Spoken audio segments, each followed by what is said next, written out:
his 15 years with CBS News, Jim Axelrod has covered big events and breaking news all over the world, including Iraq, where he was the first correspondent to report from Baghdad's airport after U.S. troops captured it back in 2003.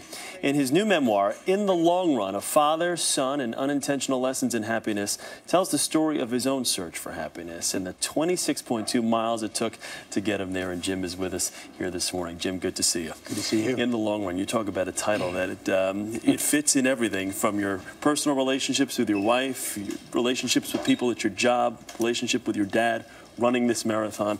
This is a very, very personal look at your life. Yeah, it is. I needed to get a few things unknotted. I had a giant knot in between my ears and one in between my ribs. And I kind of had to figure a few things out. And believe me, there's very few places any better for figuring things out than a long stretch of road. Yeah.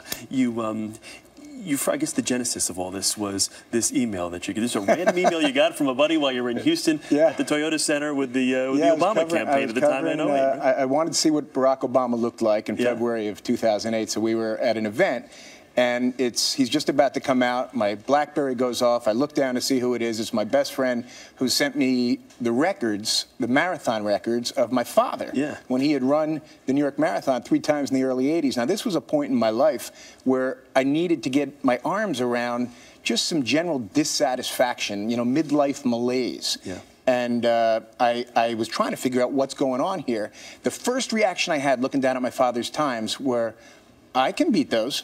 Now, at the time, I was about 30 pounds overweight. I was drinking too much. I was estranged from everything in my life, friends and family. I couldn't run around the block, and I'm thinking about running the marathon. And this was one of those things where you decided, you know what, it's now time to change everything. It's time to lose that weight. It's time to figure out what's going on professionally, whether this is where I want to be, whether I want to be somewhere else, reconnect with my family, and go do this for my dad. It was time to be happy.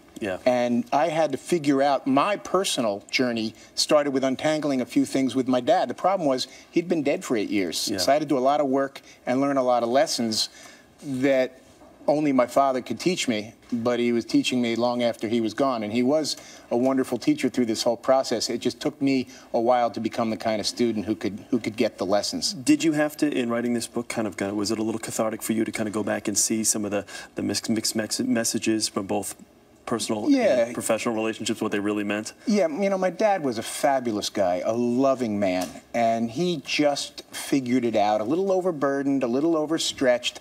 He kind of figured it out a little too late. He got prostate cancer, and the light sort of went on before he really had a chance to really look around.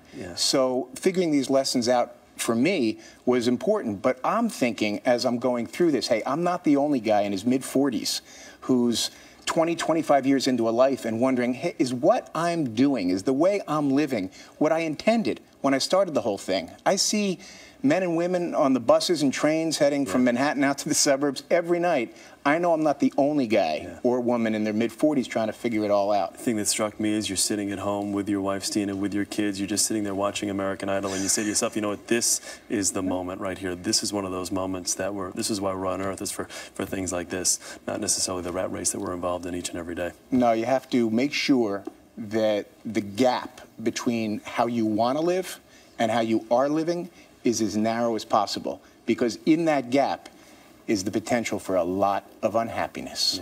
Jim, thanks. Great book. Good to see you. Really enjoyed reading it. Thanks for having me. Appreciate it.